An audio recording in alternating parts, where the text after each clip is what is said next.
అందుకే అధ్యక్ష తమరు కూడా అక్కడి నుంచి ఆదేశాలు ఇవ్వండి, దీని మీద చర్చ జరగాలి. మీడియా మిత్రులకు కూడా నేను అడుగుతున్నా, మీ సంఘాలు ఏవైతున్నాయో సంఘాల నాయకులను కూడా అడుగుతున్నా, ఎవరో జర్నలిస్టులు లిస్ట్ ఇవ్వండి.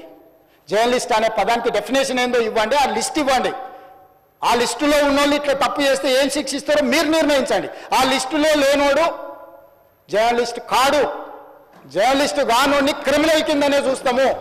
ఆ క్రిమినల్స్ని ఎట్లా జవాబు చెప్పాలనో గట్లనే చెప్తాం. ముసుగేసుకొని వస్తే ముసుగు ఊడవికి బట్టలు గుడ్డలు ఊడదీసి కొడతా అని చెప్తున్నా. నేను తమాషా చేయొద్దు.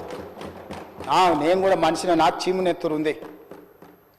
అన్నిటికీ బరాయించుకుంటే తప్పులని అన్నిటిని మోసుకుంటే ఏదో కుర్చీలు ఉన్నా కాబట్టి ఊరుకుంటా అని ఏమన్నా ఏషాలు ఏదలుచుకోరాం. అన్ని చట్టపరంగానే చేస్తా.